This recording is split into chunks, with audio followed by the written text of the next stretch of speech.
Disclaimer: the information and education material contained herein is meant to promote the general understanding and dialogue of GAN's processing. Such information is not meant or intended to serve as a substitute for a healthcare professional's clinical training, experience, or judgment. For patients and individuals, such information is not to be a substitute for professional medical, therapeutic, or healthcare advice or counseling. For medical issues or concerns, including decisions about medications and other treatments, readers, viewers, listeners should always consult their physician or, in serious cases, seek immediate assistance from emergency personnel. Prescription information, procedures, and use of medical devices information should be undertaken only by properly trained and certified medical personnel. We specifically disclaim any warranties, express or implied, including implied warranties of merchantability or fitness for a particular purpose. Such information is provided, as is, and is believed to be accurate at the time of its publishing, but it is the viewer's job to evaluate the accuracy of any information found in this presentation. Every case presented is of their own experience, applied by themselves for themselves, and it applies to their case only. Every person experiencing health problems should seek professional medical advice and consult their course of treatment with a doctor. The processes of plasma balancing described herein are a natural process which supports the body but does not replace medical advice or therapies one is already subject to.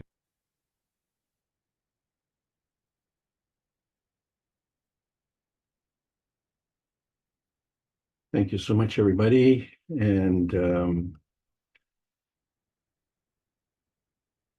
welcome to the Keshe American Knowledge Team meeting on this beautiful Sunday afternoon. And where are we in terms of time? We're in the post-Sanya conference time.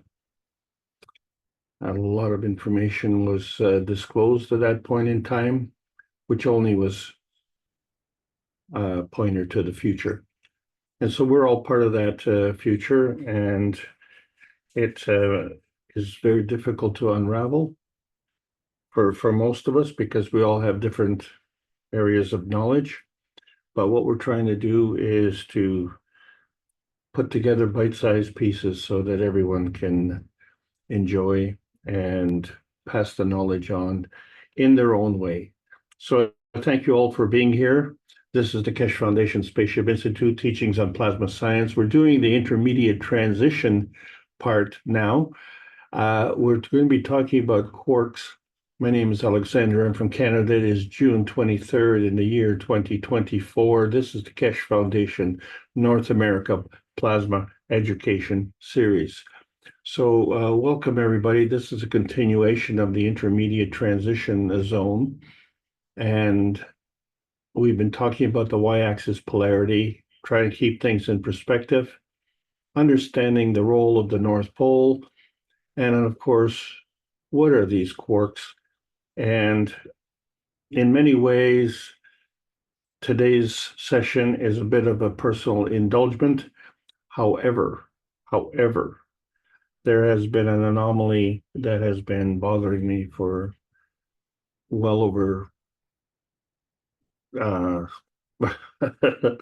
shall we say 4 decades, and I think we finally resolved it because the quarks are really not part of the plasma science. So why are we talking about that? Because we're all still on the hesitancy highway, you see, and the hesitancy highway involves the lowest energy state.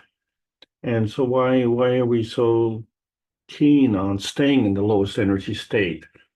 You know, life is hard. And so we want to go to a higher energy state, but all we want to do is get up on the horse. Well, do we know which was the winning horse, and can we pick it? And even then, when we get on that horse, you know, it's going to be a bumpy ride. And on top of that, we have to exercise cautions because there are some quirks in the road. And we're trying to unravel the science as based on as put forward by Marantava Keshe in his books. And book number 1, The Universal Order of Creation of Matter. And book number 2, The Structure of the Light. And of course, then there's book number 3, The Origin of the Universe. And maybe that should be book number 1. But we can't really discuss that until we get our planet straightened out here. And so every Tuesday for 331 weeks, we have been bringing together the One Planet, One Nation, One Race for Justice and World Peace, hosted by Rick Crammond and the Universal Council members. And why is this important? Because those who have been assigned the responsibility are abdicating their responsibility and have eliminated the accountability. So where does that leave us?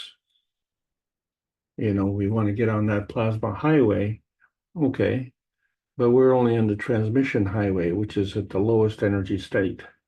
And so what we're trying to do is find this transition highway somehow that elevates us, and then find out what exactly does that mean, because we're all focused on our little MAGRAPH pie chart, aren't we?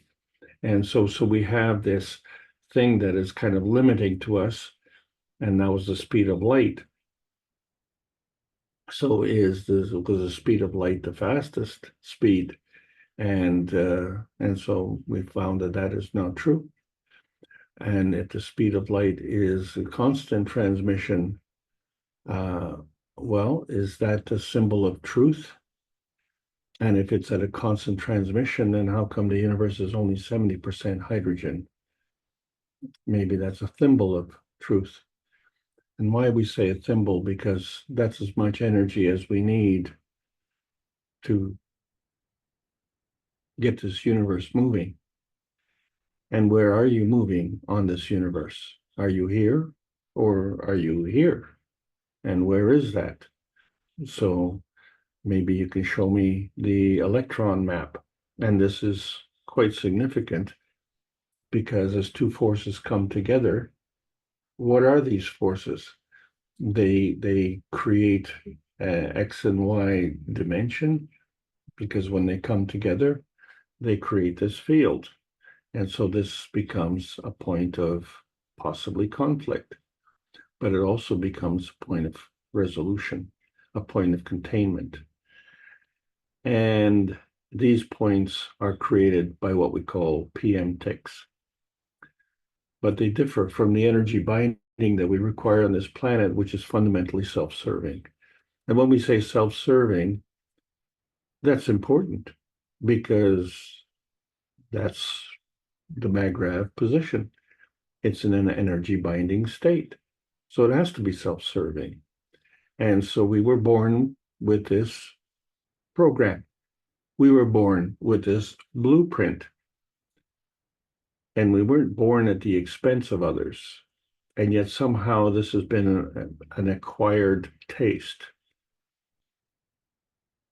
And so if we steal the energy from someone else who requires that energy for the purpose of self-serving binding, then we are diminishing their reserves. And so what do?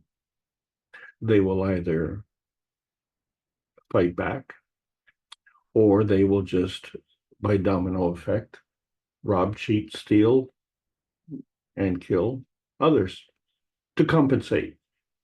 And so on it goes and on it goes.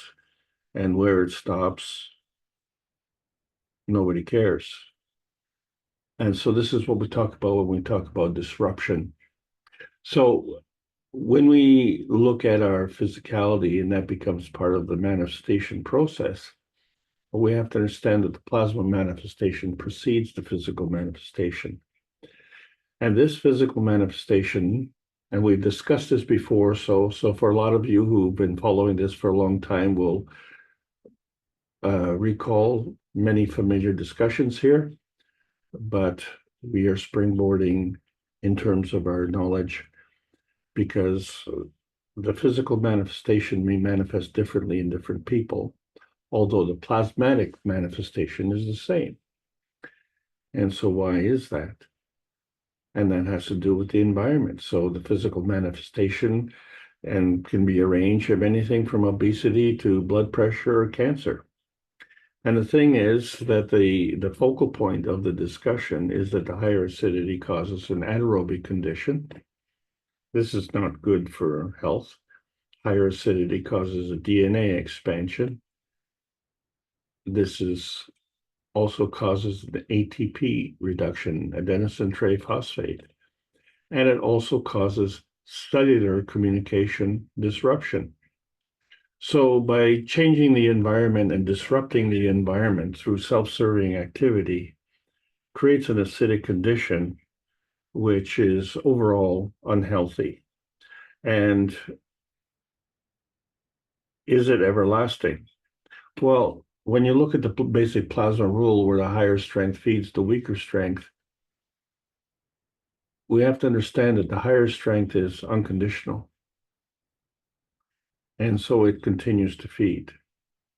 And when we say thank God, yes, thank God for that, because we are not really totally understanding that rule. We are not understanding the negative charge principle, which when I grasped this concept, it straightened everything out for me because science was very confusing to me the way it was described. And this was a very important principle to understand that the negative gives and the positive takes. But if it gives and takes from itself, then it's very binding. But if it gives and takes from others, then the energy can be flowing. And so this is essential to understand how energy flows within the universe and compare that to how energy flows around your life. So this was one very, very important principle which helped me unravel a lot of stuff. But once I got into it and I tried to figure things out, I ran into other problems. And finally, we've come to some conclusions which are really sorting it out. One of the problems, of course, was to understand that in the basic three dimensions of transmission, transition, and transmutation, we're involving the three dimensions of the x-axis, y-axis, and z-axis. And as it pertains to plasma science, we're discussing rotation, polarity, and field strength. But, the problem is that we haven't decided which dimension. We have decided that there are three dimensions, but we haven't decided at which energy level, at which energy state. And we haven't decided how we transition from one state to another. So what we are seeing is that we need to have the three dimensions for transmission. And if we need the three transmission dimensions, we also need the three transition dimensions.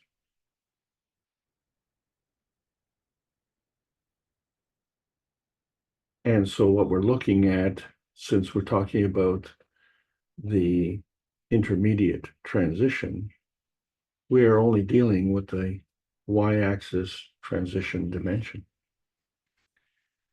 So we understand that the creation of the universe happened and exists from energy. And so this energy is always in motion. And how do we know that? And that's because it has a charge. And that charge tells you the direction of the motion. And so if there is motion, then there has to be more than one thing to take into account. But when we say more than one, how many more than one? Well, how about this? We have on the cover of the structure of light, we have one maggraph, we have a second maggraph, and then we have light that connects. That looks like three components to me. And so what we have to decide is, are those three components on the same energy state? And if they are, then how do we account for the other energy states? And do we know that there are? You don't need to be a rocket scientist to fall in love, because the love is a different energy state, isn't it? So when we look at the physical science, we have a gravitational confirmation. That is to say, we have the field forces coming from the sun, interacting with the field forces coming back from the Earth, and the field forces coming from the universe, and they're converging together. And on this planet, we have the gravitational form artifact that we call the hydrogen. And as a manifestation of that form artifact, we have colors of light. And those colors of light are unique to the hydrogen. So that spectrum for hydrogen is like the fingerprint. And so we know what it is. And since it is a fingerprint, wherever we see this light in the universe, we know it's hydrogen. And so this is a gravitational confirmation that this is what we have here in our planet. So the principal matter, when it came as an energy pack. But like a battery, you can hold a battery, but there's energy in the battery and you can't hang on to that. The only way that you can realize the energy in the battery is to hook it up to a circuit and connect it to something else. So therefore, it becomes dependent on something else. So unless the battery is hooked up to something, it's virtually useless. And can you put that energy in a parcel? Well, physically, yes, you can put the energy in the battery and you can hold the battery, but you can't hold the energy. But in a plasma sense, you can put that energy pack into a parcel and you can't hold that either. So the thing is, which energy are we talking about?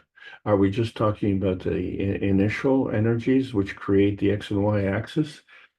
Or, how do we increase the substance? And which flavor of energy are we receiving? And which direction is it coming from? And is it the same energy? Too many questions. So what we're seeing is the principal interaction of energy and motion, and we understand it's a two-way street. So that two-way street is a two-way transmission, but it also is a two-way transition. So that's 2 by 2.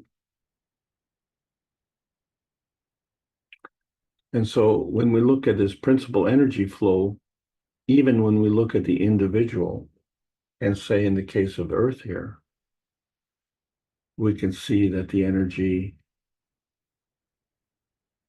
rotates around the planet. We call that transmission. And it rotates around the polar axis. And then the energy flows through that axis. And so that's the two-way transition. And of course, we have a color. We are the blue planet. And we call it the water planet because we have an enormous amount of water here. So this is fundamental for life. And so we've seen last week where we have this conflict from the equatorial interaction versus the polar interaction. So we know that the energy is coming from all directions. And it's coming to the surface of the planet. But the surface of the planet isn't just round at the equator, it's round all the way up to the poles. And so last week we figured out how this energy is interacting on the polar level. And this explains why, when we look at the water molecule, why we have the energy parceling unit, which we call a water magrav unit, and it's round, just like the Earth, but it has a polarity and has a negative charge because of the hydrogen. And there are two hydrogens and one oxygen. And so clearly the mass of the two are different. And yet we have a perfect backgraph. And we have a direction in terms of orientation. And so we can facilitate that because water is a universal solvent. And so we have an electron that can be sheared right off. And so that leaves a hydroxyl behind. And since we've lost that positive energy, the hydroxyl becomes negative. But it still maintains a Magrav condition in terms of its intention.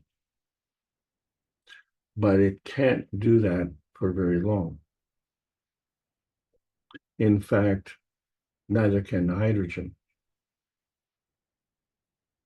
because the impetus to either cross over or deflect or twist, which involves a tightening, coiling, and a tunneling, these are all characteristics of the energy packs, how they want to go in motion, stay in motion, because they are always in motion. So what we're looking at is a snapshot in time. We're not looking at the reality. The reality is that it's always, always, always moving, and it moves at its own rate. And so we see that in terms of energy, and what we understand in terms of our physicality is how important sugar is. But when we say sugar, what does it mean exactly? So is it natural sugar or is it processed sugar? And so what's interesting is that we have a system that can process sugar. It's called intestines and a stomach. And it's connected to the alimentary canal, which starts with the mouth and carries on through a winding trail. And in that process, we have this constant twisting as the energy goes from the hexagonal gravitational form to the pentagonal magnetical form and back again. And every time it goes one way to the other way and back again, it completes a cycle. And in that cycle, energy gets conveyed. And so what we're reviewing today is how this energy gets conveyed. So we talked about the polar pathways, the energy pathways, and how this coiling, this tightening, and this tunneling that comes from the polar point of view, where we go from the North Pole to the South Pole and from the South Pole to the North Pole. But understand that they're not equal. They cannot be equal because there has to be a direction of flow, a net direction of flow. And if there is a complete balance, then there wouldn't be any flow. And if there's no flow, well, then it won't exist. So when we're talking about relationships, we're looking at a balanced Magrav situation between the magnetical and gravitational field forces. Well, how do these relationships apply to the scientific community? So they're trying to balance the conservation of magnetic fields versus the conservation of energy. What about the spiritual community? Well, they're trying to balance the spirit and the motor of the soul and the soul. And so the plasma science needs to add to the knowledge to bring these two scientific communities together to understand that we're talking about the same thing, but using different words. And so the knowledge of one isn't superior to the knowledge of the other, nor is it inferior.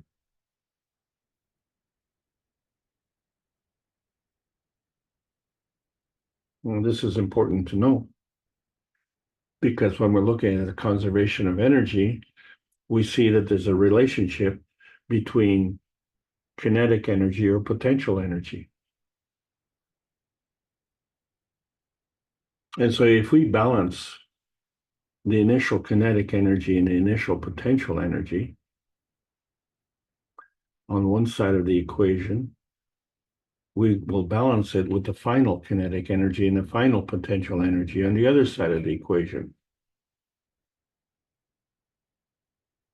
So although the balance is there, the energy is not the same.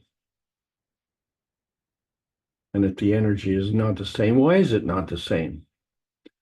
So energy can neither be created nor destroyed. It can only be converted from one form of energy to another. How does that happen? So when we look at the pH of strength, and we see that the high pH is strong and the low pH is weak. So the high pH is the initial potential energy and the low pH is the final potential energy. There's no potential energy. The energy is all consumed. It's gone. So in between, there's a sequence of orders, and there's a relationship between the gravitational force fields of attraction, which constitute feedback, and the magnetical field forces of repulsion, which constitutes feeding. And this is not something that we can delegate. It also is not something that we can abdicate responsibility for. We are the last man standing. We have choices, and we need to make those choices because we can turn on and turn off the feeding aspect of it. We can also increase and decrease the strength of the force field.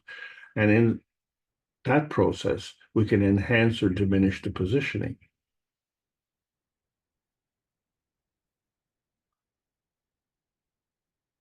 And the wording here is very important because the stronger feeds the weaker. So when we're looking at the field capture and we talk about the transmission, but when we look at the transition, the x-axis is still perpendicular to the ground and the y-axis is elevated above the ground. Well, how do we get there? And which ground are we talking about? So altogether, not only are we talking about field capture, but this field is constantly moving.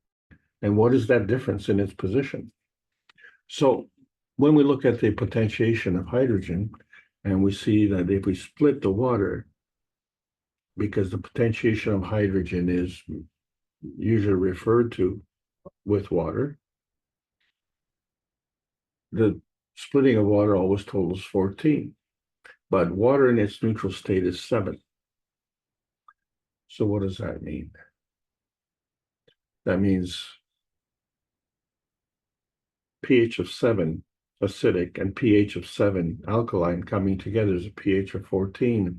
And since both of them are pH of 7, 7 and 7 is 14 and it's neutral. And that would add up. And it's important for it to add up because as we deviate from the neutral, we have to keep this balance going. And so we create this pH zipper. In other words, if the pH drops to a pH of 6 on one side, there has to be a pH of 8 on the other side because we're splitting the water. Or we're splitting the potentiation layers. We are making a y-axis transition. But how do we know? Are we at 6? Are we at 5? Are we at 4? What we know is that if we are at 5, then the opposite is at 9. 9 and 5 is 14. That's what we do know. But we don't know where we are on this thing. All we know is that this is how we can create this splitting of energy. And as we do this, we know that we can move along. So if we are here and then we want to move there, so literally energy is flowing along this pH zipper transmission series. So that's one way to look at it.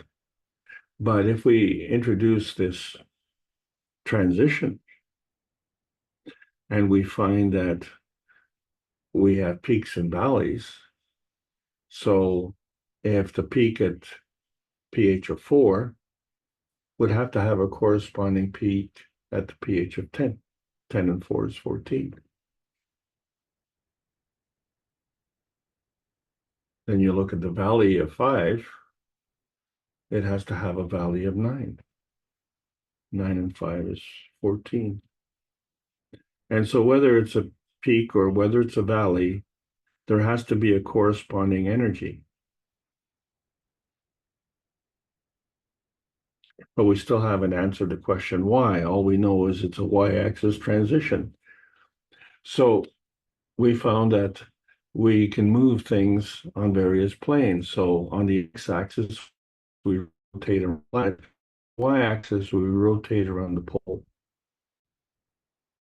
And it's through this y-axis dimension that we create the movement. So we're continually searching for outer space in this exercise. And there are some quarks on that plasma highway to our little pie in the sky, and it's kind of caused us a dilemma. Because when we look at the quark matter interaction, we find that, and we're not going to get too technical, but we do have to get somewhat technical in understanding that there are 6 quarks. And they come in pairs. And they have flavors. And then there are other things called hadrons and leptons. So when we look at a hadron, what it is a composite particle. And that composition comes from quarks who combine. And so they say in Wikipedia that a quark is a type of elementary particle, a fundamental constituent of matter. And the most stable are protons and neutrons. These are the components of the atomic nuclei. And the other thing they say is that all commonly observable matter is composed of up quarks, down quarks, and electrons. Now, just as for instance here, for purposes of discussion, they've added, owing to a phenomenon known as color confinement, quarks are never found in isolation. They can be found only within hadrons.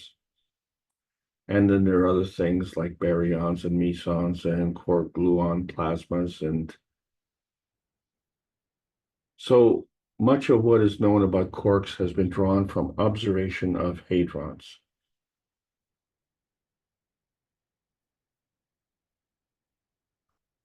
So when we look at the quark flavors, they say that there are also antiquarks. So quarks and antiquarks. So when we look at the 6 types of quarks and understand that there are also 6 types of antiquarks.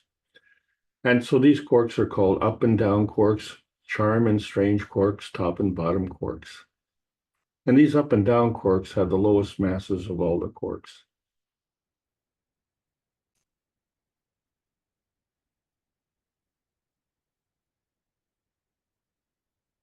The antiquarks differ from the quarks only in that some of its properties, such as the electrical charge, have equal magnitude but opposite sign.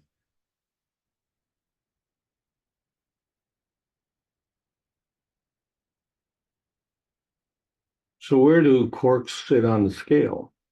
So if we look at the perspective of quarks, we find that, well, atomically speaking, we're 10 to the minus 10th, which is in the nanoscale. And the nucleus of the atom, which is smaller by 4 orders of magnitude. And then within the nucleus, there's a proton, and it is smaller still by another order of magnitude. And then another 3 orders of magnitude, we come down to the quark level. And to account for this reduction in scale, we had to eliminate the electron. So I think knowledge seekers everywhere understand that there's a problem with this because of the electron-proton marriage, and we'll discuss that in a couple of weeks. So what are leptons? Well, they're not quarks, according to the quarkologists. A lepton is a particle not affected by the strong nuclear forces, but is only subjected to the weak forces. So as such, electrons and neutrinos are leptons.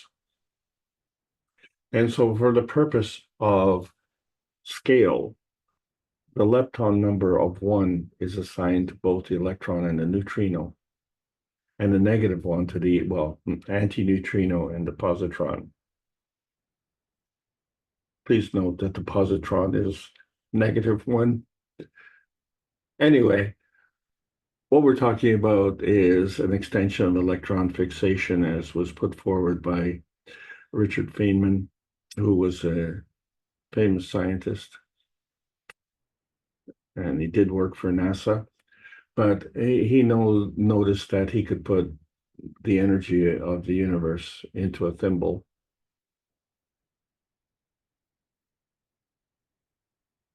And to demonstrate that, he said that if two persons stood at arm's length from each other and each person had more electrons than protons, the force of repulsion between them would be enough to lift the weight equal to that of the entire Earth. Imagine that. And then Yuichiro Nambu, who wrote In the Theory of Positrons, said that there is no such thing as creation and annihilation of pairs, but only a change of direction of moving particles. So the change of direction, as we've discussed, is the charge, and the creation and annihilation involves pairs. And so this was an explanation of going from the past to the future, or from the future to the past. Well, where we are, we're in the present. We're discussing the y-axis transition. So somehow, when we're looking at this transition, we have this vertical wave transportation method. And in the y-axis, things go up and down.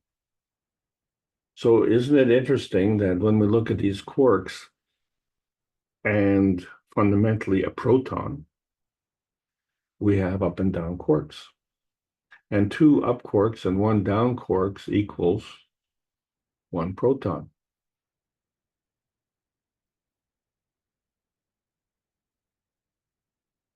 Now, a neutron is equal to 1 up quark and 2 down quarks.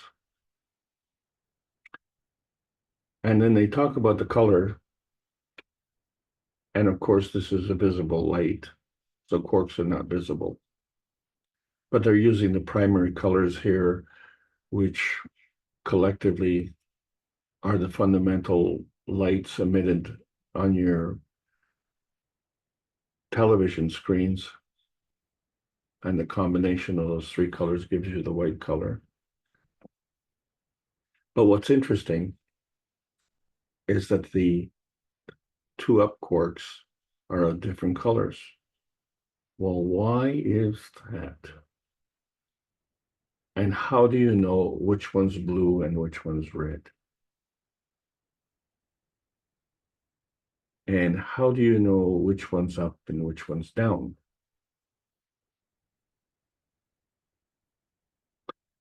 The only way that you can do that is if you're working in Earth space. So when we look at the perspective of hydrogen, we see what the color means. There's a blue shift to a red shift. And at the same time, we see there's a shift from alkalinity to acidity, which represents a shift from healthy to unhealthy. So we call this change susceptibility, and it goes from gravitational to magnetical. And we did say it's a two-way street, so understand that it can go from magnetic to gravitational as well.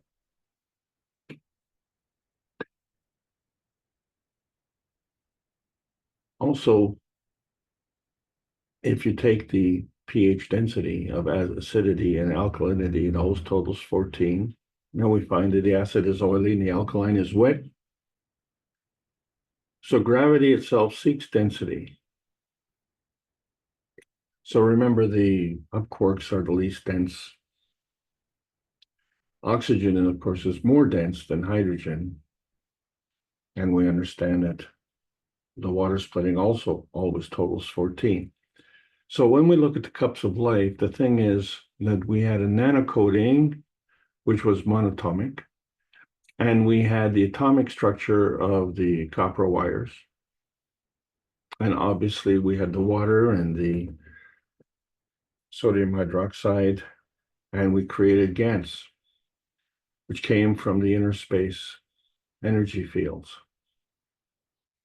And so what we've seen was that we have different energy states. We had the matter state, we had the nano state, and we had the GAN state.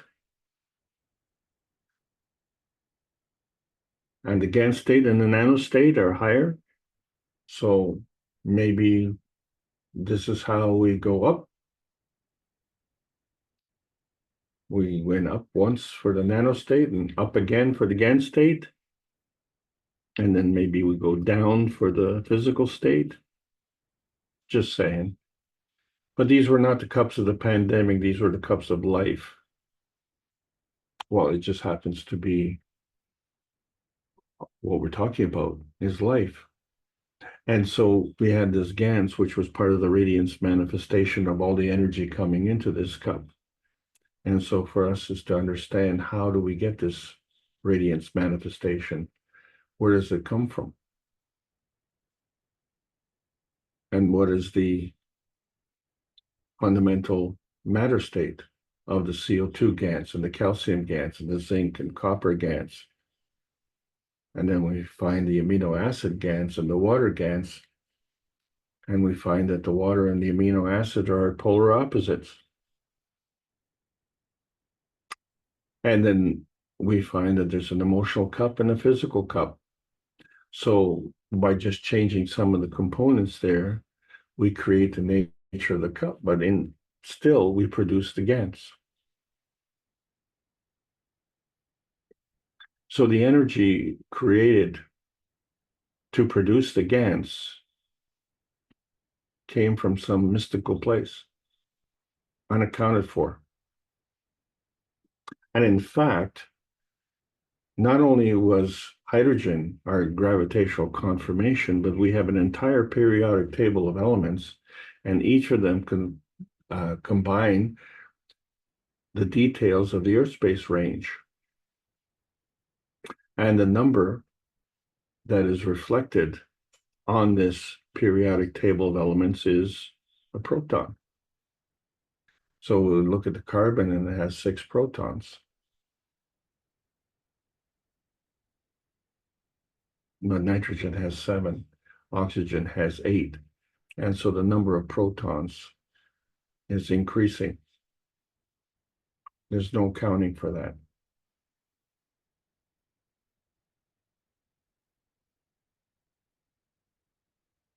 So where does the basic DNA come in? And we have to re-examine this. And we've discussed this before several times. So we find that the carbon is part of the sugar phosphate backbone of the DNA. And in addition to that, you have your hydrogen, you have your oxygen, which are the 2 basic components of water, obviously. And then you have your phosphorus. So the backbone is the carbon in the sugar phosphate backbone. And you see that it forms a star formation. Or it's also commonly referred to as a tetrahedron, where you have the phosphorus at the center and the oxygen is on the points outside. And these points outside are referred to mathematically. And so we constantly refer to Dino Kraspedon, this mathematical wizard from Brazil. And we see that in conclusion, actually, we are just mathematical residue, aren't we? Because God itself is a set of mutually perpendicular lines of force oscillating upon themselves. From a magnetical and mathematical perspective, that would be true. And so when we're looking at the structure of the basic cube, we can see that we have the three dimensions, the X, Y, and Z axis. But the points themselves have perpendicular corners. And how do we navigate? And why do we navigate? And what does it mean exactly? And so we see that we can't navigate the same path. We have to have different paths. And so those paths are outlined.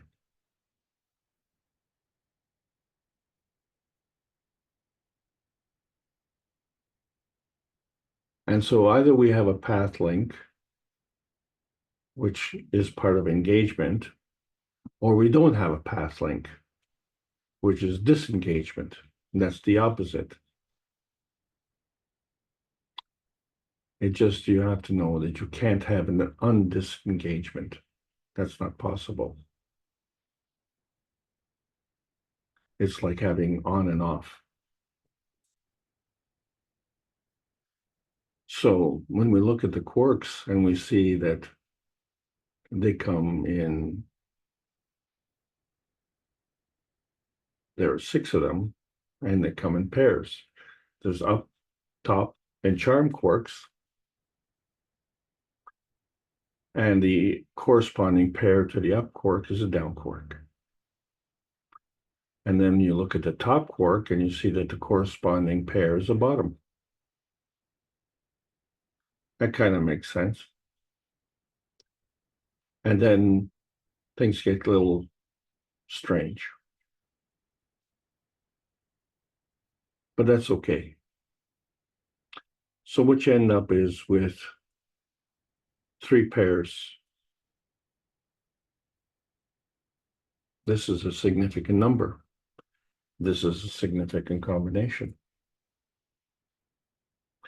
Because it's similar to the transition of how we see RNA transcription, which takes us from unconsciousness to this karmic carry forward. And then we get this RNA and DNA interaction. And so we see how it affects our genes. But when we're talking about gene therapy and gene modification, which is really a form of gene mutilation, we find that these are all physical. And the plasma science can therefore facilitate restoration of the original RNA and DNA interaction. So what is the role of the RNA and DNA interaction then?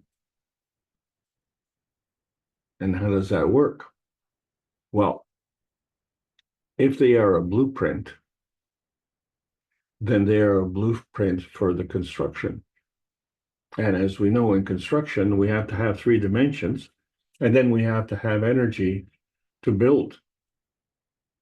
And so the building block is glucose, which is part of our food. That's what we're using to convert. And we convert the glucose to fructose, which is the sugar energy that we need.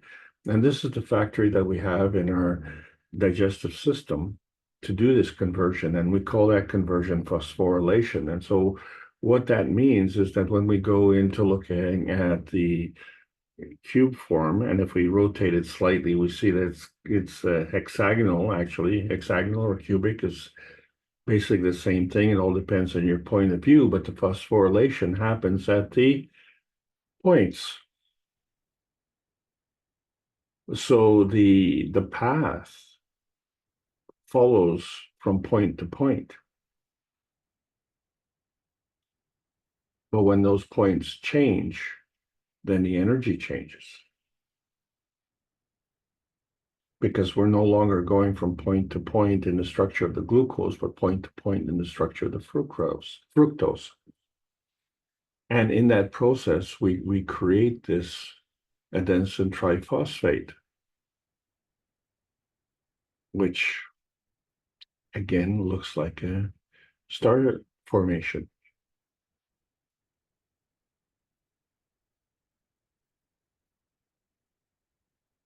So adenosine triphosphate is the currency of life in biology. And mathematically speaking, the adenosine triphosphate for short is ATP, and there are 36 ATP produced from one glucose molecule. Well, that's a pretty good investment. You put one molecule and you get 36 ATP molecules. What a deal. That is the natural way of producing things. However, it depends on our environment. And that environment we call the cytochrome environment. And it's naturally based on an aerobic basis. So when we say aerobic, that involves oxygen. But when we say anaerobic, that is deprived of oxygen. So the method of ATP production is altered, and it's not as efficient.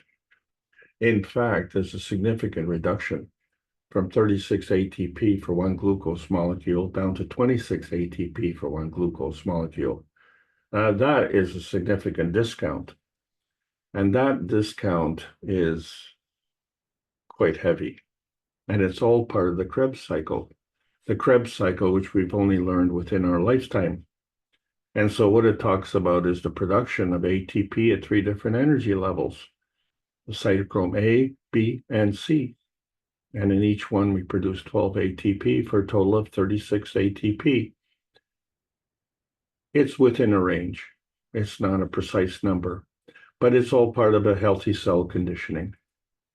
And so we seem to have this flaw in the middle one where we create this unhealthy cell conditioning, and the penalty is quite severe. We're down to 26 ATP. And so this sequencing remains. But if the environment changes, in other words, if we're changing the pH of the environment, what we call the terrain, then we move to an unhealthy state. And this is the penalty that we face.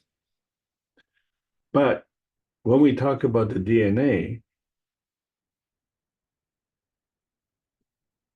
there's a problem. And that is that we have a cellular DNA, and the DNA is the same in every cell. But I happen to have a left thumb and a right thumb. I have a left foot and a right foot. And the DNA is the same in both. So the differentiating factor is not the DNA. And furthermore, the mitochondria within the cells that produce the ATP have a different DNA. And the vertical people, the plants, they have a different DNA. And the horizontal people, talk about the animals, they have a different DNA. In fact, each and every one of us has a different DNA because that's what makes us unique. So we can take a DNA fingerprint, just like we can take the hydrogen spectrum fingerprint. And so we find this basic DNA is constructed of codons. And these codons are things that come in pairs. And we see the G, C, A, and T in these pairs. And the thing is that these pairs may repeat themselves. Well, if they repeat themselves, just like the up quarks, how do I know which one is red and which one's blue? How can I differentiate between the two? It's nice to say that, well, I have one pair of adenine and thymine, and then I have another pair of adenine and thymine. They're not the same pair. Or are they? And what is different? Well, they're not in the same position. one has to accommodate the other. So when we look at these codons, this explains what we talked about in the past, the I Ching. And this is constructed of 64 codons, and there's a pattern. And the thing about these 64 codons, it's the same number that we have for the DNA. And what's interesting, of course, is that this knowledge goes back thousands of years. And of course, the DNA goes back also thousands of years because our history does as well. So our DNA is part of our physicality. But the thing is, the DNA has billions and billions and billions of combinations. So how can all of these combinations come from this simple 64 codon set? Because that's what it represents. And so if we look at these codons and we look at the relationship between Dino Kraspedon's mathematics, and we see that in one set of codons, if we have on the left, we have 3 pairs. 3 pairs meaning 6 solid bars. And on the right-hand side, we have 3 pairs, meaning 6 broken bars. And so the combination of these, and how do we get to 64? And so if we look at the 3 dimensions, we find that there are different dimensions, different pathways, but they're actually really only one dimension, the physical dimension. So if we look at the I Ching and we see how do we get these pairs, and so they come in the combination, a pair of bars, a pair that constitutes a straight bar and broken bar, and another set of a broken bar and a straight bar, but opposite, and then a pair of broken bars. So there are 4 pairs. Well, that's kind of neat. But if we put 3 sets of 4 pairs together, then we come up with the way the I Ching is formatted. Well, how do we get, now we have 4, 8, 12. Well, how do 12 become 64? And so when we look at, mathematically speaking, what they call 4 factorial, that is 4 times 4 times 4, that equals 64 codons. So the variety of possibilities that you get from the combination of 3 pairs from 4 sets, you get 64 possibilities. So the I Ching and the DNA seem to have the same blueprint.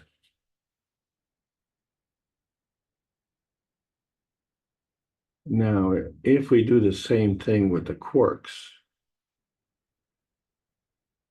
and so here we have a set of 4 pairs of up quarks, right? The up quarks, 2 up and 1 down, creates the proton.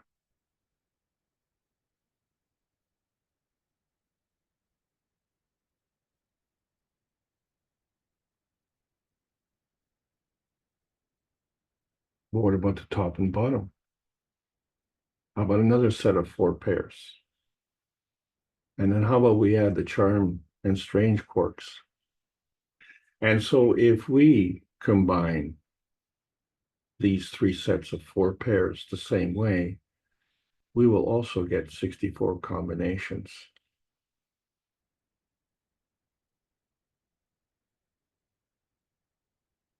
If the DNA is the blueprint, and if the I Ching is the blueprint, then really the quarks are the blueprint as well. And that's where the problem comes in, because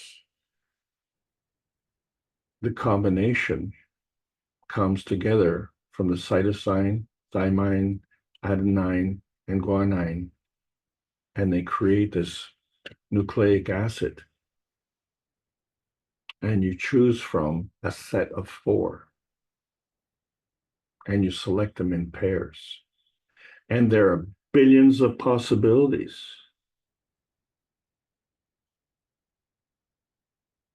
But you only have 64 codons, and that's where the limiting comes in and facilitates the well-organized nature of our DNA. And that sequence is based on the initiator. Once the initiator is determined, in other words, the convergence of the 2 PM ticks, the rest follow. And that is mandatory.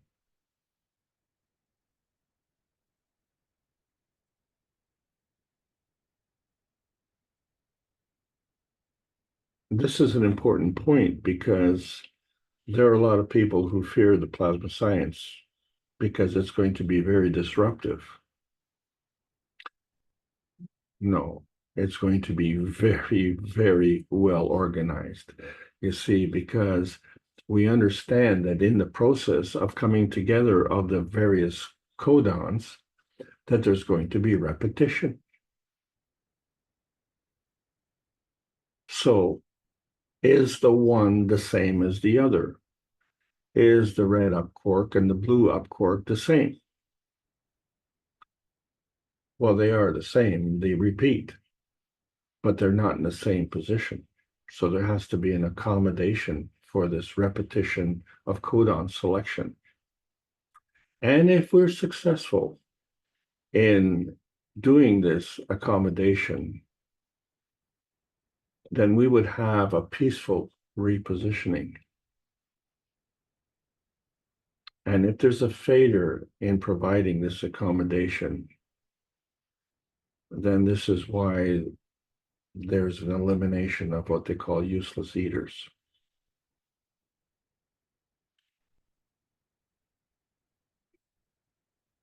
So how does that affect our soul?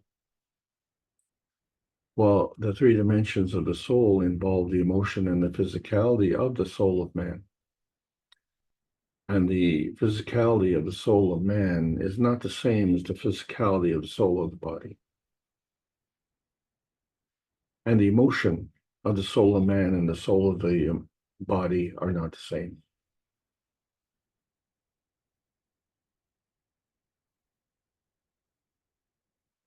But they do work together in pairs.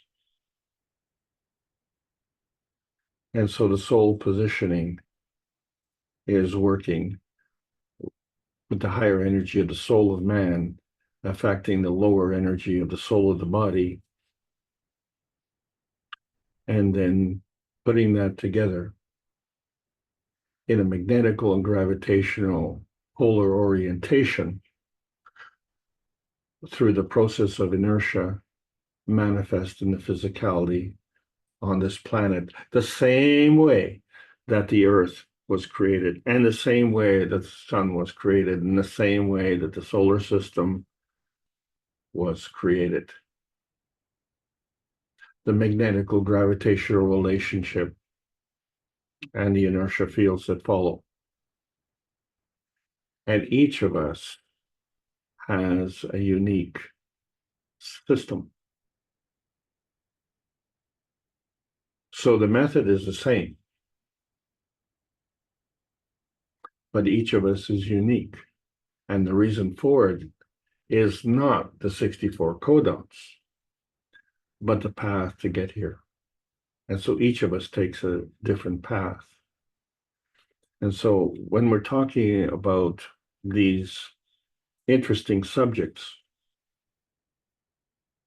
a whole science of unraveling the DNA and the RNA and all these things, it becomes a very important topic. And the reason for it is because we've just come out of the pandemic.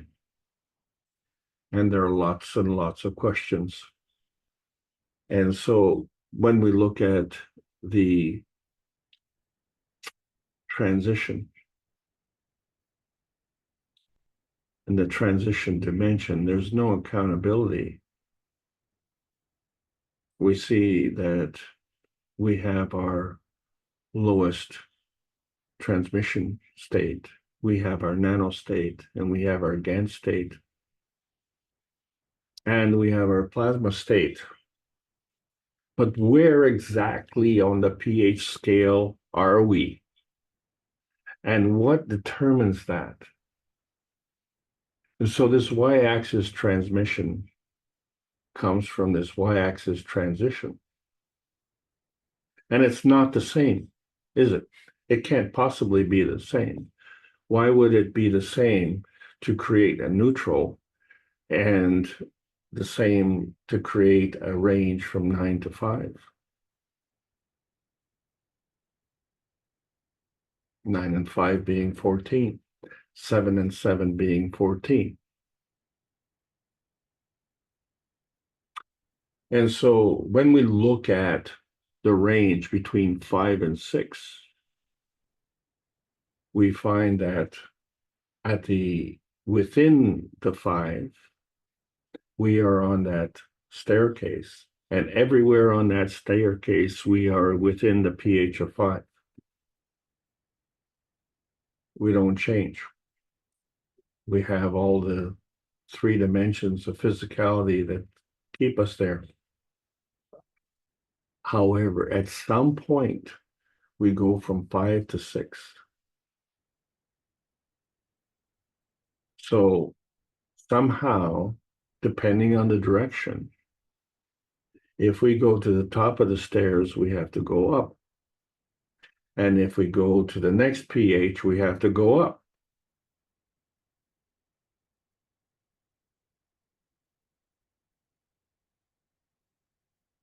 And to get there, we're going to have to go down to the bottom of the next staircase.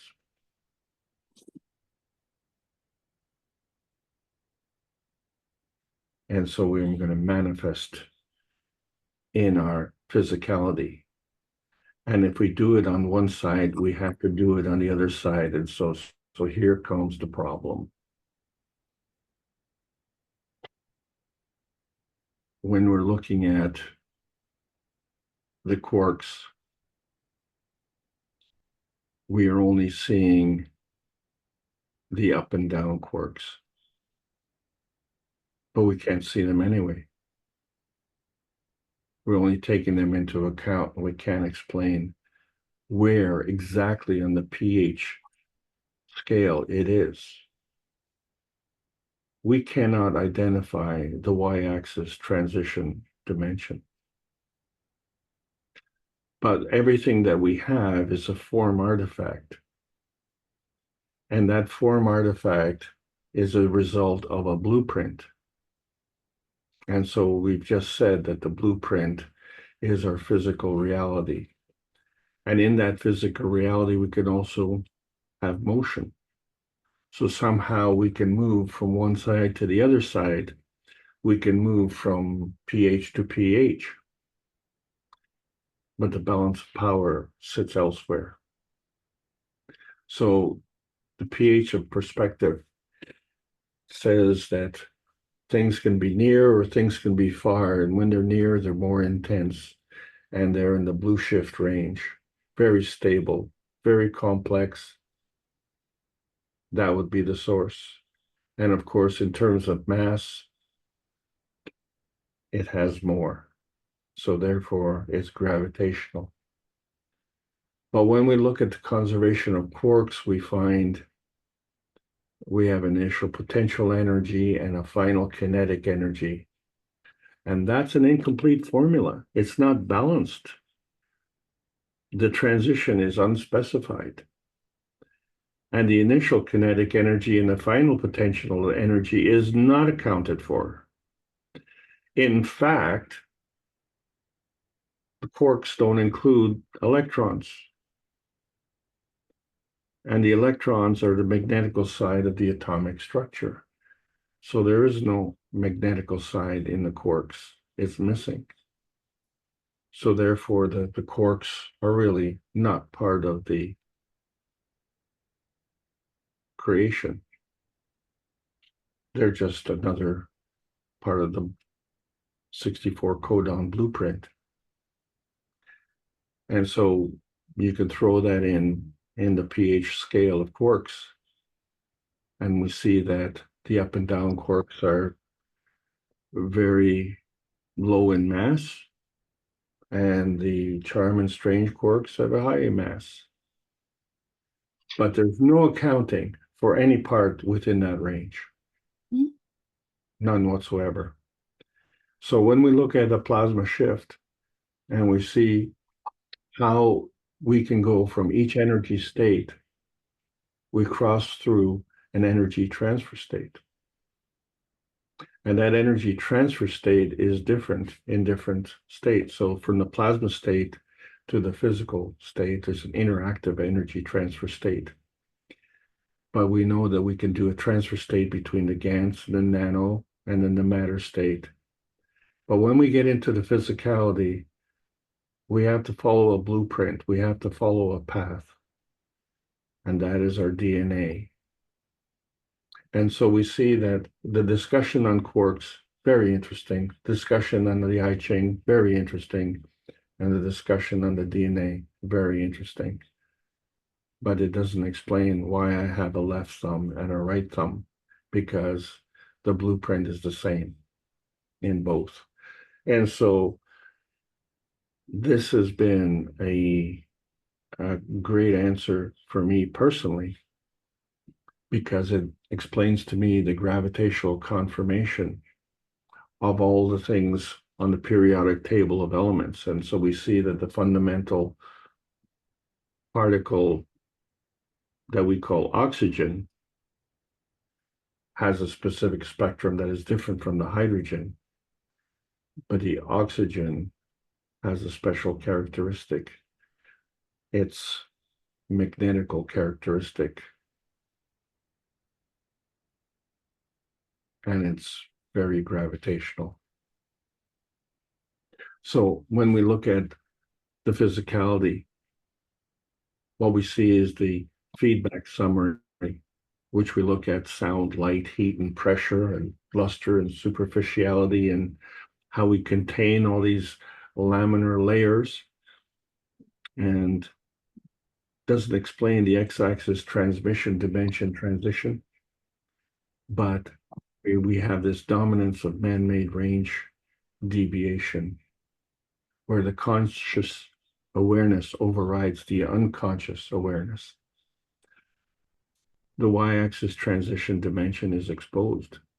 The quarks, the I Ching, the DNA become the polar y-axis transition form artifact.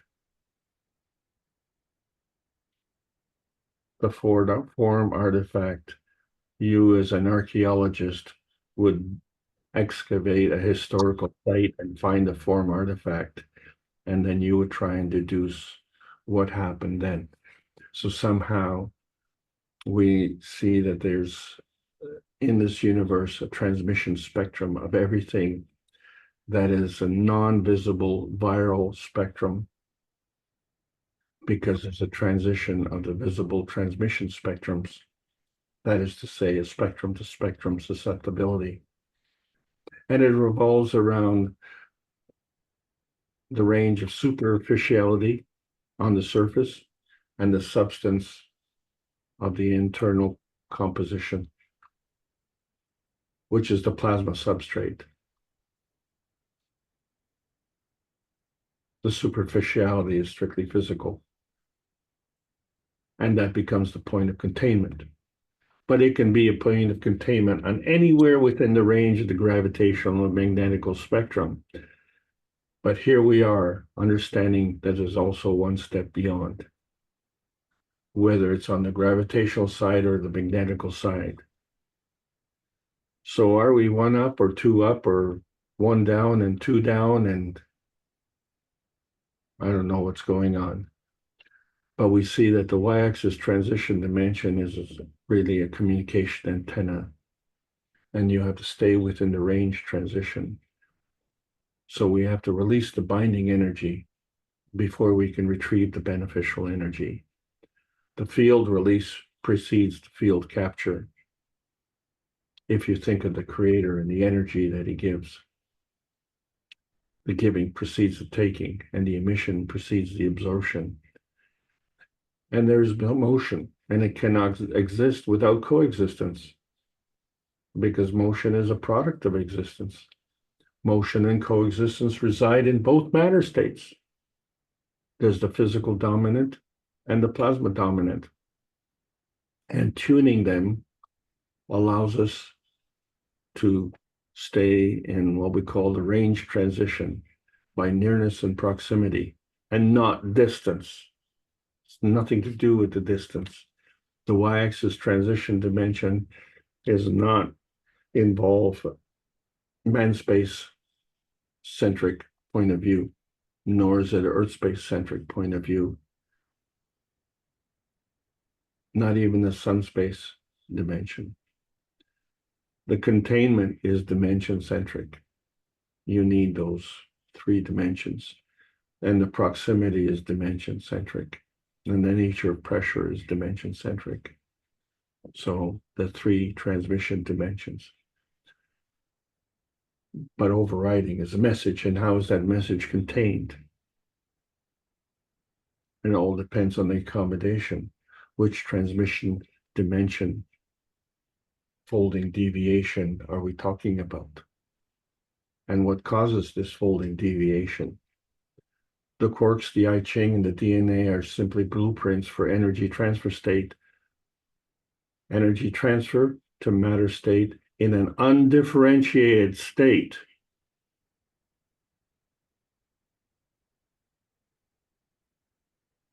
Our reality dimension is differentiated, and so we get to choose the target between the dematerialization and the materialization process, between the gravitational and magnetical field forces, those that take us from the gravitational force field of Earth space to the magnetical force fields of some other space, as we're targeting outer space and that place somewhere else. So when we're looking at the matter plasma dimensions, we have to understand that there are physical states which are gravitational because we can see it and we can touch it. And then there are plasmatic states which we can't see and can't touch. And yet somehow the quarks are commonly visible, because man is feedback dominant. We're ignoring the message feeding and the feedback manifestation that is tuning into our antenna that has a transmission tuning transition, where you select one and is balanced by the force selection of another. The resulting selections feed manifestation. The selecting manifestation is predetermined. And we can do that by choosing the peace dome of intention. So the range transition affects standard folding deviation. And the y-axis transition balance is to and from the peace dome. So when we're looking at the plasma balance, the knowledge and wisdom can give you a deeper insight, but the experience will change a man's perspective. And misconduct becomes harder to rationalize. The pH balance becomes a polar balance.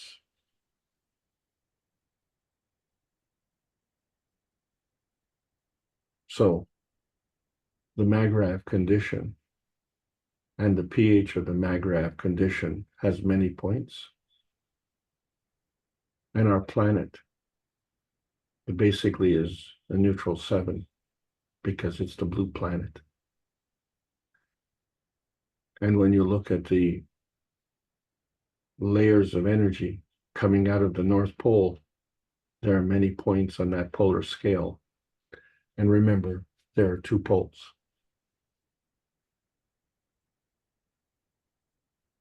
The pH of peace is the same way. There are many points on the dove. And now we are going into the next level, the transmutation test starting for the next 4 months. Hang on to your seats, folks. And see if you can join or get someone to join the Kesh Space Plasma research teams so that we can advance the science and bring peace on Earth. Because we're in the post-March 15, 2024 era of making choices. We have a new selection process, and we still can't find it between that bountiful space and that transmutation space that gives us the greater oneness to transcend the limitations of nuclear science. And that's what we've done today, because we're doing the intermediate transition. And we've been teaching for 543 weeks in a row via the Knowledge Seekers workshops. That's over 10 years. We've been teaching it publicly. This is the Kesh Foundation Spaceship Institute teachings on plasma science. So we're welcoming all the beautiful knowledge seekers learning about the new selection process of the new plasma science. The World Peace Treaty is fundamental. Sign it. Sign it with a pen. Sign it with your soul. And sign it meaningfully. Because man is the reactor of a three-dimensional universe. And can you find heaven through this field transition? Can man go into outer space without a peace dome? Very hard. We have to mind the transition dimensions of truth and staying with the standard deviation range of beauty. And we have to account for the quirks in the codon selection, because those become the physical transmission dimensions. And the plasma science needs to be delivered daily via the peace dome in exchange for peace on Earth. So welcome to the new outer space age. I hope you enjoyed this session. This is the end of the lesson. Thank you so much. Well, thank you, Alex. Although some of this sounded a little quirky to me, but maybe we can get into that a bit. But we do appreciate you bringing in new understandings and new dimensions. And it's almost like our structure was built to be played with, but we've never had the knowledge or been able to open it up. A few have, but now we're seeing it's opening up to all possibilities, this energy of the entity, so to speak. So thank you very much. Let's open it up to the participants and see if they have any questions. One of my thoughts was, Gail, and we all know that the plasma has the principal matter, transitional matter, and the matter state. But when we come to emotions, somebody feels the emotion of joy. We see tears running down their face. They're so happy. That would be, to me, a manifestation of the physicality of the emotion, but the emotion cannot be put into physicality. In other words, can we take the emotion of joy and put it into a box and hand it to someone in the physicality or in the matter state? Your mic is open.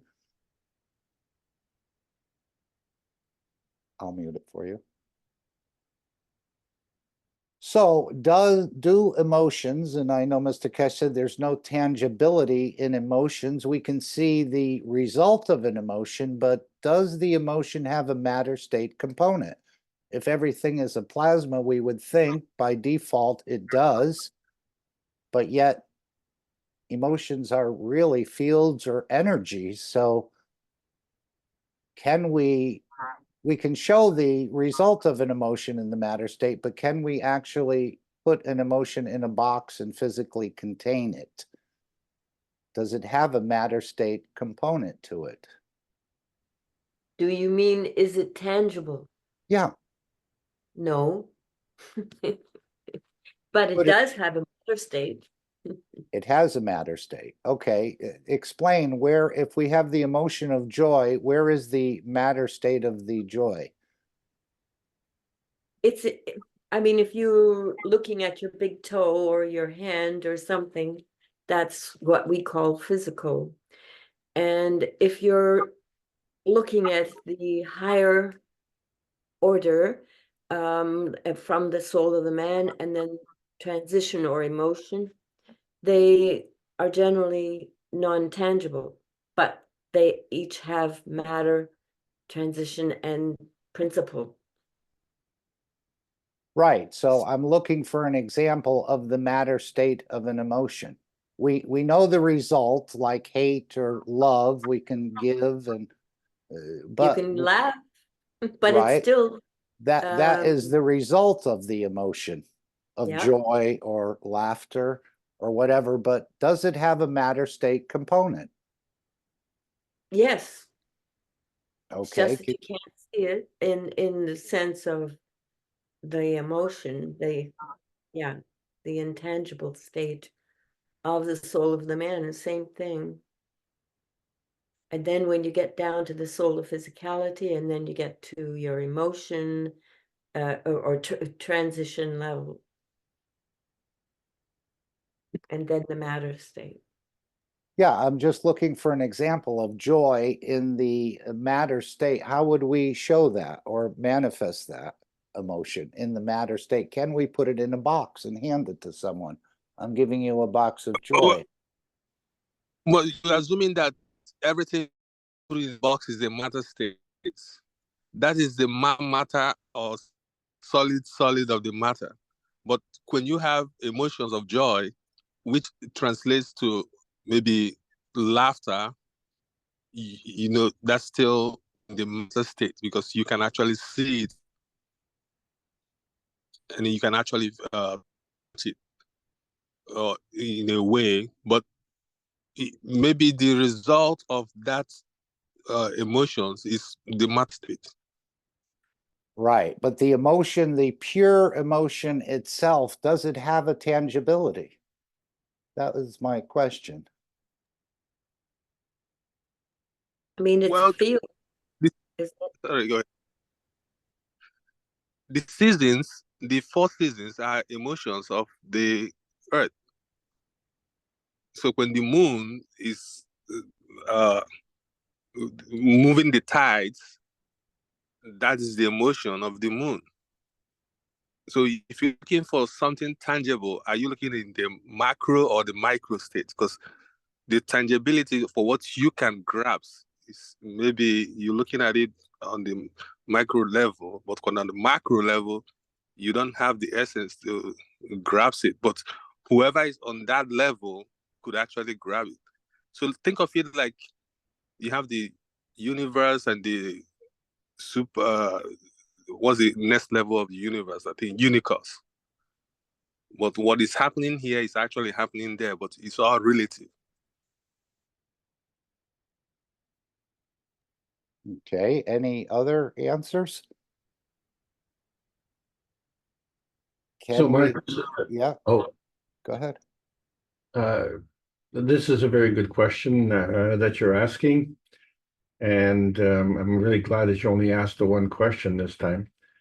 But anyway, seriously speaking, the emotion has dimensions, and it has a tangibility in insofar as, you know, if you walk into the room and you're laughing, you know, people are going to feel that laughter, and they may join you in that laughter without knowing the reason why you're laughing. And you could be laughing at something so silly, or you could be laughing at something that you can share with others, or in fact you could be laughing at the others. So nobody really knows the reason for it. So in terms of tangibility, you can do it that way. But the point that I was trying to make today, and what was really disconcerting to me, was the notion of physicality and the structure of the atom, and the impression that we have. How did they know about the 64 codons thousands of years ago when supposedly, they were just graduating from being cave dwellers, let's say? It's a very generalized thing, but the thing is, we have this high opinion of ourselves and our own technology here. So, here we are trying to break down the DNA codons, and the IGN has done that all along. And then further, we're trying to get these quarks to figure out how we create electrons and protons, which, as we can see, we've gone right off the tracks with that. And it's been rubbished by the foundation. And what is the basis of being able to do that? And by presenting it the way I've presented it, it shows that what we're trying to do is to confiscate the accreditation for that knowledge of the I Ching and maybe create a new kind of I Ching and call it advanced science, uh, quantum physics and quarks and string theory and all this stuff. The point of the matter is that emotion that you ask about, there is no DNA structure of that emotion. You cannot intersect or what do they call that? Inject an emotion into the DNA string, into the blueprint, and put a emotional thing in the DNA so that you're laughing all the time, let's say. That's not the way it works. The emotion is an interaction. And so if there's an interaction, there have to be two fields. And so those interactions are not based on the DNA. They're based on something else. And this something else has been very elusive. And especially on the internet right now, the conversation is absolutely wild because we understand that the science itself has gone wild. And so there's a lot of scientists out there who are screaming at the potential disorganization when they themselves have been guilty of that disorganization. We were looking at the reorganization in a beautiful way, the same way the DNA was structured. And so the way we talk about science and the way we talk about the history of science, so the present-day science, the quark theories, and the historical science, the I Ching, these things are all basically blueprints, but these blueprints are created from something. And so imagine if you have a blueprint of a house, you can't open the door on the blueprint and walk in. You have to build the house from the blueprint. So the blueprint becomes the carrier of the knowledge to build the house. The motion becomes that knowledge. The emotion is carried forward on a 3 dimensions, which facilitates the transmission. That's the point. So whether there's motion or whether there's emotion or whether there's thought or transmutation, this is all done on some kind of basic transmission dimension. And you have to have all three, as we've seen in the Magravs state, the antimatter, dark matter, and plasma matter. On all three are components of the plasma substrate, which facilitates the physical manifestation. This is the new knowledge that we understand, and not only does it simplify everything greatly, but we also have to understand the correctness of everything that is going on, because until we understand the relationship of the magnetical gravitational force fields, then we're never going to understand anything, and we can't bring peace to this planet, because we won't be able to explain how we were born, and we won't be able to explain the things, how come we're laughing. If actually, if we're expressing an emotion of joy on the one hand, it would lead to conclude that there would be an expression of lack of joy on another hand. And if everything that you had was joyful, how would you know the difference? How would you say that you're feeling joyful if you didn't have a lack of joy? You say, well, I'm feeling joyful. Well, how do you know that? Well, you were joyful a minute ago. How can you say you're joyful now? I can't tell the difference. You were joyful before, and are you more joyful now? Can you be more joyful? Or can you give more love? How much love, as the Georgia Peach will tell you, my husband loves me, Cadillac. So, that's not something that you can measure physically. It's a non-tangible thing. So my point is that there is a purpose in life, and we can achieve that purpose through the giving and taking of energy. And in that process of giving and taking, there is no garbage to throw away. So in other words, we're not giving the emotion of joy to penalize someone for the lack of joy, but we are giving the emotion of joy because it's something that we can share. It's an emission of who we are and what we are. And that joy will go to someone who needs it. And in exchange, we will continue to receive what we need. And if we need more joy, we will receive that as well, because that's the way the energy is exchanged in the universe. It is unconditional. Great question, Mark. Thank you so much.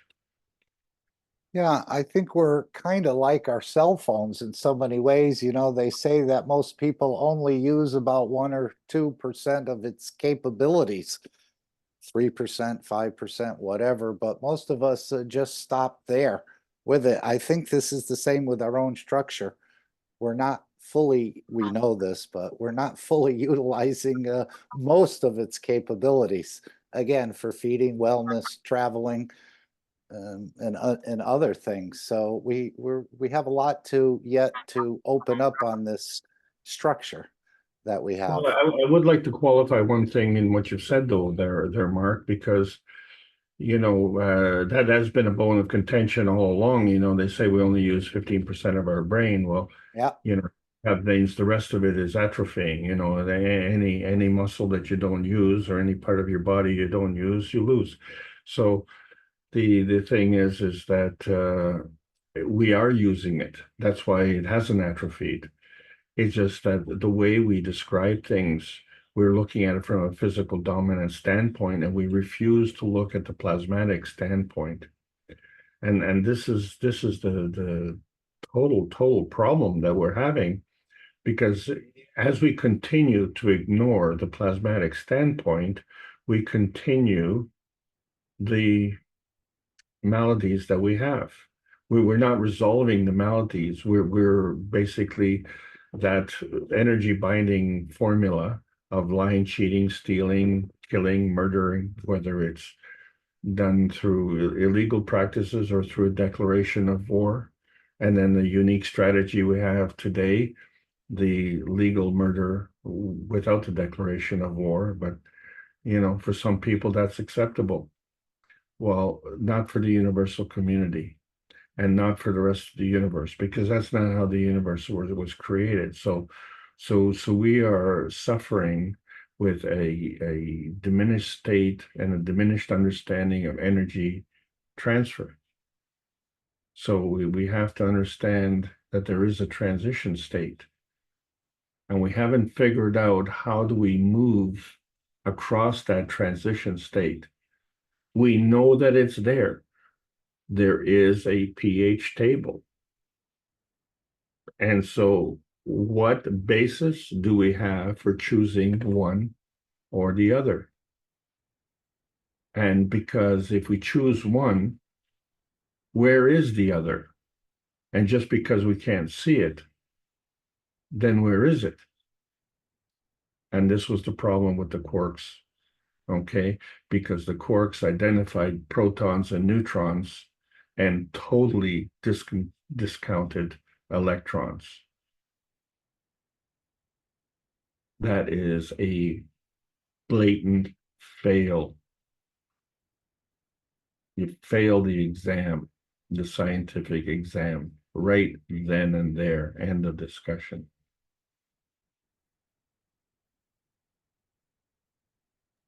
Does this mean you don't want to say more?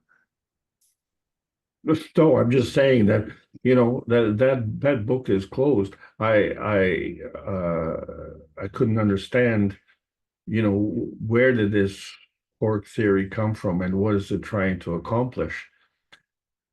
Because, you know, that there's thousands of trees have been sacrificed in the printing of books on this subject.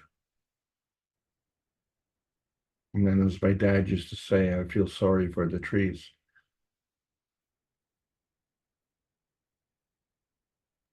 Okay, would someone else like, thank you, Alex. Would someone else like to join the conversation?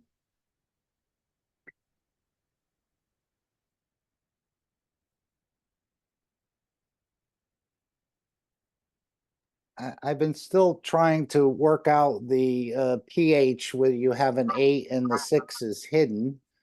And I was thinking, is it like, and I know Mr. Kesh gave an example of a king and then he turned good, but yet at the same time, he can still manifest a nastiness or another aspect, almost like the way we could step over the bug or we could step on the bug. So is this in a way like that hidden value within the pH structure? And maybe you'd like to use that as an example where, again, we have the propensity or the ability to crush the bug, or we can step over the bug. Is that anything like this other aspect of the pH that's hidden within it, so to speak, that it could be brought out, or the king could revert back to his other behavior before, even though he's manifesting a good behavior, the other one is still there in a way in the background? Well, so yes, I'm going to say yes to your question insofar as what do we take into account? So if we understand that the creator created everything, did he create anything bad? So who are you to say, well, you know, that bug is bad and I'm going to step on it? Well, this is the dilemma that we have, and it's hard to rationalize that particular aspect of it if we feel so powerful that we can crush the bug and kill it. What is the difference between that and the wholesale slaughter of soldiers on the battlefield? What is the difference? If it's all right to crush the bug, then it's all right to kill the soldier, isn't it? And this is the part that we don't understand. You know, we kind of say, well, that's within, generally accepted practice, and that's not within generally accepted practice. But, it's part of the learning curve. And if we can get to the point where, what do we care about the bug if we don't care about our own humanity?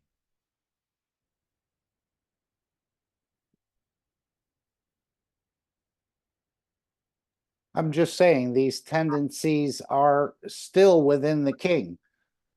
He doesn't have to manifest them, but this is what I was saying. I see a similarity in what you were talking about with the pH, that you have an 8, the 6 will bring it to 14, but it doesn't show itself. Well, that's right. That's right. It doesn't show itself because we discount it. We only see the one side. And so what we're doing, whether we're whatever we're manifesting in the physicality, it comes from a source. And is that source a physical source? And since we can't see the source, then we discount it. But we have to recognize that, with the law of conservation of energy, that there is equal and opposite force. And that there is a source, and that source could be on a different energy level.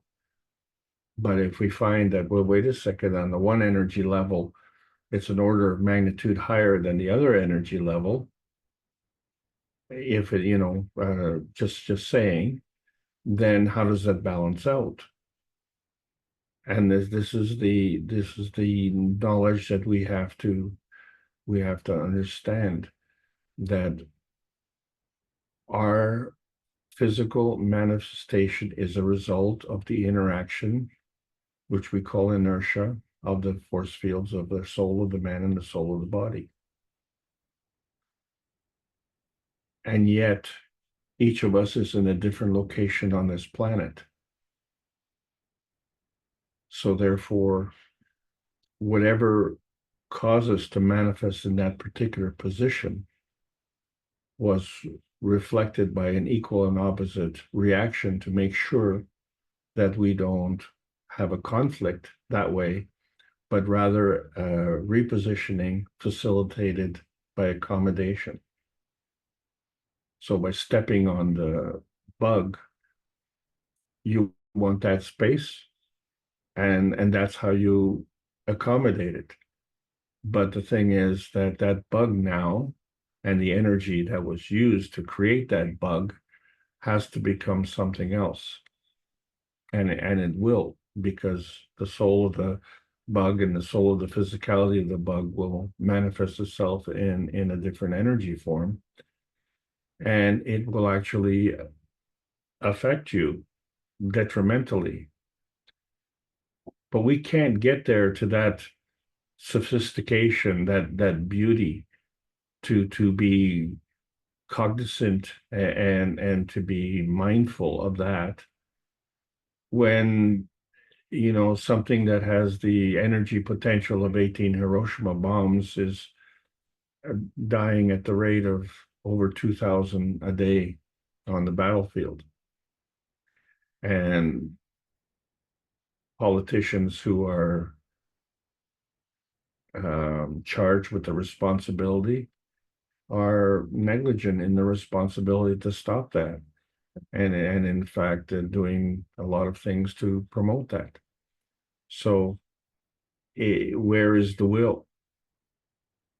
And that will, if it is not taking into account that opposite energy flow, seems to say that, well, there are no consequences.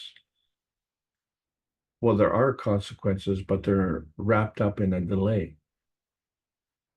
And it's that delay in consequences that we use as abuse. And so the malady on this planet is this abuse, one way or the other. And that abuse then becomes the transmission dimension. And everything that we carry along that transmission dimension is the message. And that message is one of deficiency. It's one of unhappiness, in one of annihilation. It's not the way the universal community operates, and that's one of the reasons we've been ostracized from the universal community. And did we know that? Well, we have to know that, because the one thing that you cannot be segregated from is the fact that you were born. And I keep insisting on that, because you were born by a set of rules and then operate as an adult by a different set of rules. And that is really a ridiculous notion if you give any thought to that. I think our souls know it, but not the soul of physicality, because this is the way we operate here. Why would it be any different in the universe? Precisely. We take what we want, we kill what we want, we put creatures in our refrigerator, so nobody's stopping us. It's not illegal. I mean, unless you take another person's life in so many ways. But I think our soul understands that, but not the physicality dimension. We think we're going to go out into the universe and behave the exact same way we're behaving here, and it won't work. But most have not gotten that understanding. And as you said, this is why we're quarantined in a way, or put in that garden till we start to behave better. Yeah, and then this becomes a dilemma as part of the transmutation training process too, because to successfully transmute, you have to graduate to the level to be able to take those things into account. And one of the things that we all have to understand is the fortunate situation where nothing that you've ever done either qualifies you or disqualifies you from anything in the future. So the whole purpose of life is for learning. And in some ways we have to understand that if the learning is painful for us, and we inflict that pain on someone else, well, that learning is painful for them as well. And it isn't just we're inflicting pain on someone else by killing them. We're inflicting pain on ourselves as well. And this is why we see PTSD as such a problem for big, brave men who were in the war with all the modern equipment and survived, and then come home and look in their bank account and saying, well, this was my trade-off. I traded my soul for the digits in my bank account, and it doesn't erase the hurtfulness to the emotion. And again, this goes back to your first question on emotion. Well, so we have to understand that the emotion is the language of the souls, just like words are the language of our physicality. Back to you. Anyone else want to come in with a thought, an exception, an addition to the knowledge, please? Open your mic. So if we're still eating and killing other entities, would we be able to transmute? In other words, if you're doing one, you can't do the other? How do you think that will shake out? Because obviously we're still eating other entities to gain their energy, but at the same time, as Takesh is talking about, being able to move the physicality, at least on this planet. And maybe that's where, if we go into this space, we'll have to be totally free of that. Or any thoughts on that? Anyone, not just Alex. Are they mutually exclusive? In other words, if you're doing one, you can't do the other. Or if you're doing one, you still can do the other.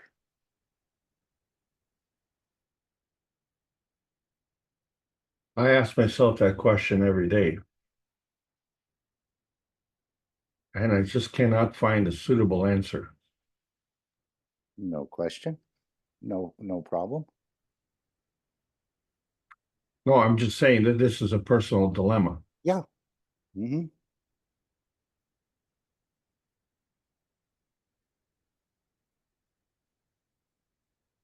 Anyone else want to do it? Or answer that or add your understanding? Would that limit us from transmuting on this planet? It doesn't sound like it would. Now, how are you seeing this idea of seeing physical light or seeing light in the dimension of the soul energy and enlightenment? So are we looking for a physical light, or are we looking to see the light in the dimension of the soul? And actually, we're really looking for enlightenment and not so much a physical light. Anyone want to address that? Keep saying, try to see the light. I had a problem when I first learned about this type of science, which we now would call the plasma science. And the problem was, of course, the speed of light being the limitation, and so I've successfully navigated past that. The thing is that I didn't understand that there was a difference between the physical light, the spirit light, and the soul light. Spirit light being the soul of the physicality. And in order to understand that, I had to understand that there was a spirit and there was a soul, but I didn't understand the difference until I joined the KAKT Foundation. And really, it was very frustrating because all my life, I'm looking for this position for the soul, and do I have a soul? And if I do, well, where is it? And you kind of reach out your hand and kind of wave it over your head, and it's out there somewhere. It's in the other place, wherever. But once we found that, according to the plasma teaching, that it's within the physicality of the head, and as we worked that out, it not only made sense, but it began to answer numerous questions, and it's allowed us to sort out the physical knowledge that we have learned. And so it really has brought the two communities together, the scientific physical community and the scientific spiritual community. It really has done a tremendous service in that regard. And where I have personally, and so this is my own personal viewpoint here, where I have been personally coming to grips with the new knowledge, is that I found that a lot of this knowledge has been bound up as a physical energy binding within my physicality in order to support that knowledge. And as the new discoveries are coming out and as the science is moving forward, I don't have to retain those anymore. So there's a release of binding energy. Well, that release of binding energy has manifested itself into rashes and bumps and strange feelings. And some of them don't last more than, say, half a day.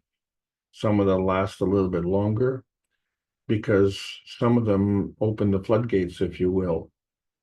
And by releasing the binding energy that retains the floodgate, it releases the binding energy that's behind the floodgate, if you will. And so that's an ongoing process of detoxification. And I've become aware of it, and I understand that process, and I watch for it now. And then I've tried to accommodate it and change my perspective on life and how I conduct myself. And the dividends have been excellent. I'm very, very gratified with what I've seen, because it exonerates the decision, if you will. And we need that. We need the physical confirmation, the gravitational confirmation, to know that we're on the right path. So there are many mileposts along the way which say, yes, you're on the right path. And some of them are physical, and many of them are plasmatic. And the ones that were plasmatic that I didn't understand have now been manifesting themselves, and I'm starting to realize what they are. So if we're looking at the speed of light being faster than the physical speed of light, then your question is the spirit light visible? And so I would directly answer your question, because this is a dilemma for me right now. I would directly answer your question and say yes, because we know that the aura is visible. And so the spirit light would be a manifestation of the aura. And if we could see that light, then would you see that light from within, or would you have to be on the outside looking back? And if you were on the outside looking back, then you've already, shall we say, achieved a certain level of transmutation within a very close proximity. So let's say within your own immediate field of reference, not a full-blown transmutation, like going from the location you're at to another location, whether it be on this planet or in another planet, but just, within the nearness. And a lot of people have a near body,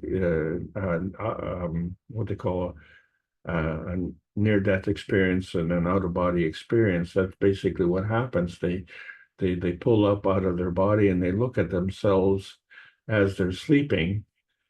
And the telltale sign of this is that picture is different from when you look in the mirror. And the reason for that is because you're looking at yourself the way other people see you. Whereas when you look at a mirror and you see yourself as a reflection, and if you're not symmetrical, let's say if you part your hair on the left, and when you're looking at yourself, then you'd be parting your hair on the right. And you say, well, that's not me. I part my hair the other way. But that's the difference. And that's how you can tell, if you're kind of, shall we say, looking at yourself. And if you are looking at yourself, then you can see yourself. The second point I want to make is that just because you close your eyelids doesn't mean that you can't see. So we know that the aura can come in colors, and so there is a difference with respect to that color and how it's manifested. So in other words, there's a difference in the physical manifestation of color and the plasmatic manifestation of color. And that's a subject that I'm planning on talking about in a lot more detail later on. But the question comes down to, what about the color of the light coming from the creator? Now, isn't that a good question? Because what would that color represent? And would that color be a color that's within our color spectrum? And I think not. The reference has been made in previous Knowledge Seekers workshops that there are colors that we don't have the capability of seeing with our current physicality. So the answer would be that we could see colors if we had the equipment, shall we say, to see those colors. Not having the equipment doesn't mean the color doesn't exist, if you understand what I'm saying. Sure. So we live in a very strange world where we can see the somatidine biology with a somatoscope, and yet that thing is illegal, which is as if we don't have the technology then.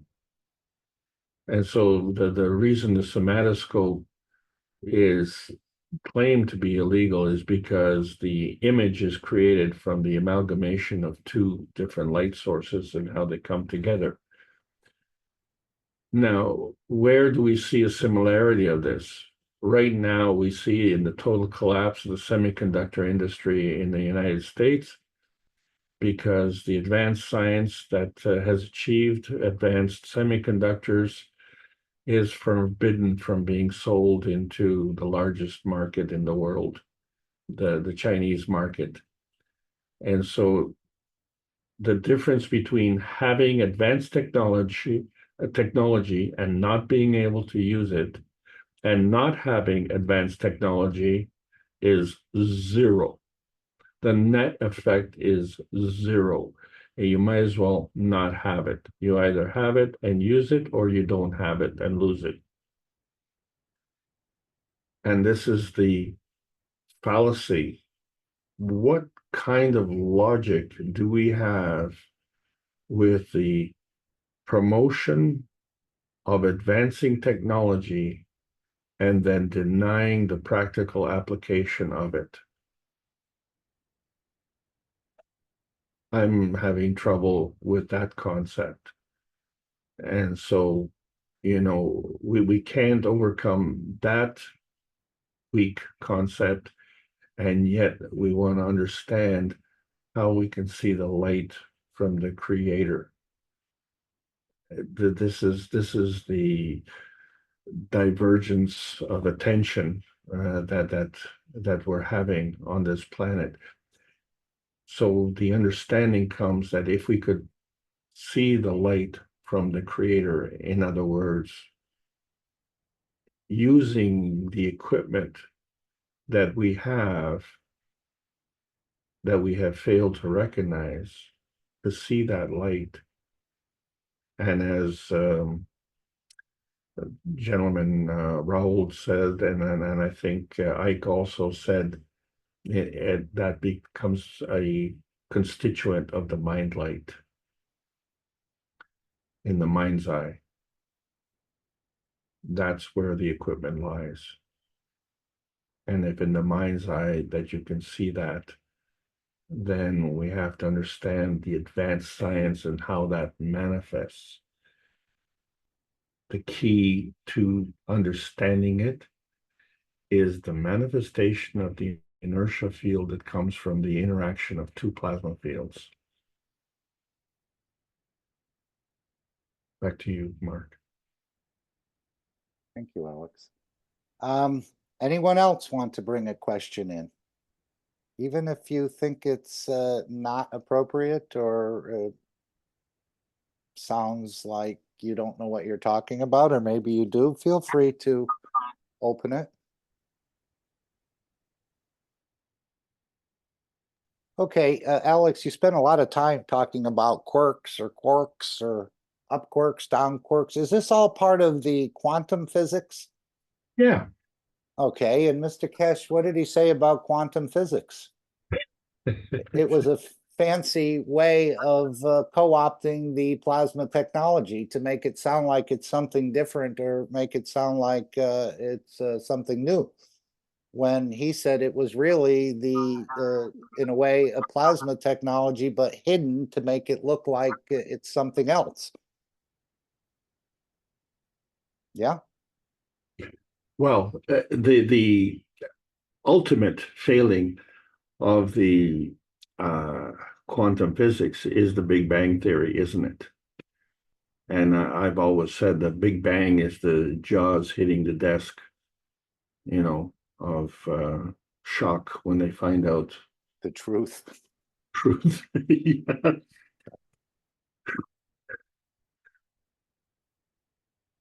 Yeah, it's like oh no, that's just, well, I was going to say a joke, but I don't think it's appropriate. Yeah, okay. And again, these what he says about the quarks is, what are they made of? And it seems like science wants to stop at that particular point, matter, state, particles, and the rest of this. but they don't want to go any further because this would open up a whole new understanding for everyone about these energy fields, or the energy between the electron and proton and the rest of it. So they always seem to want to hold off in the particle level, the matter state, but not wanting science to go much further in explaining what these particles are actually made of, which we know they're magnetic and gravitational fields.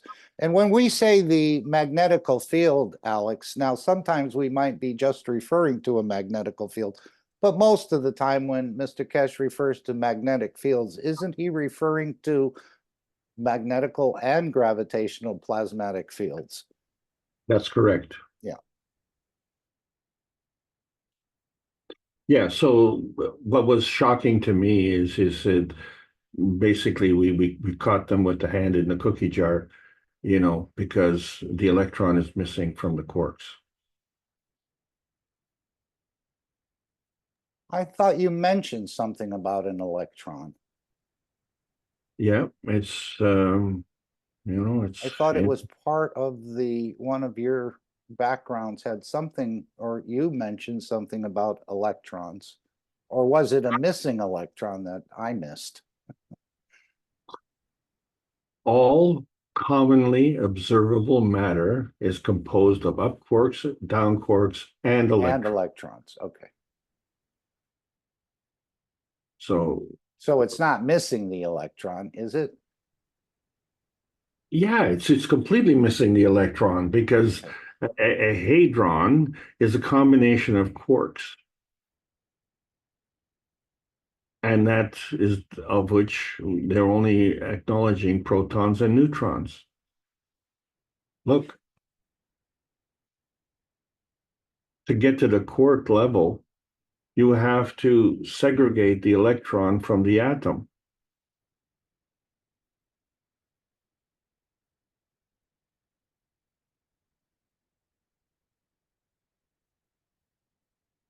It is hard to teach an old horse new tricks, as they say, or is it a dog? But I think it's a willful stifling of advancement in science. Let's hold it here, fellas, and create a dam, and we won't go much further. And anyone who goes outside of that, it's not a peer review accepted theory or science Yeah, whatsoever. but look what's even beyond question marks. Yeah. I mean, this is well, this is ridiculous. That's what it is. And it's just the blueprint of the if you're going down the wrong path, this is the map that you were using. Right. And you better stay with it. Otherwise, you'll be outside the bounds of accepted science. And I was just when I was reading the book, it says that the quark kind of stopped as being the basic, but it's not. It's the magnetic field energy, magnetic fields that are the fundamental particles. So the quark didn't go far enough. Right. He said he would teach on this in the future, these lower energies, let's say, or smaller energies, if we could look at it like that this would come in the pico and some of the other sort of understandings, but that would be done in the future time. So there's still plenty to open up about this full understanding and gaining the totality. Well, we had to discuss that today because there are. Let me just bring up the coming schedule. So we have to understand. Next week we'll be talking about the Eagle's Gift, and then after that we'll be talking about the uncuts. And there is a pattern. You mean there's a method to your teaching? Believe it or not.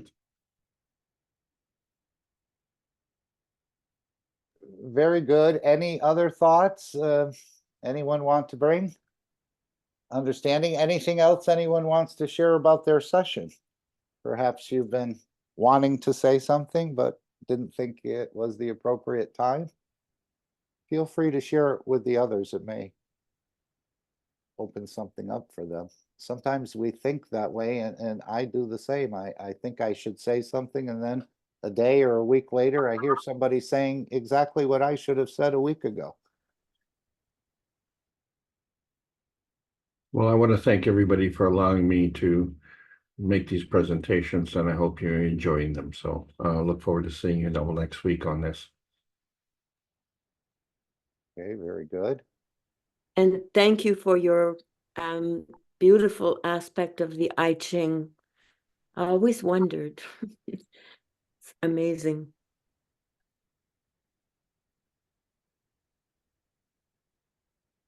It is amazing, and that knowledge has been around for thousands of years, and yet no one stepped forward to explain that. That's amazing. Okay, I'm going to take the screen, Alex. Thank you very much, Mark. Thank you.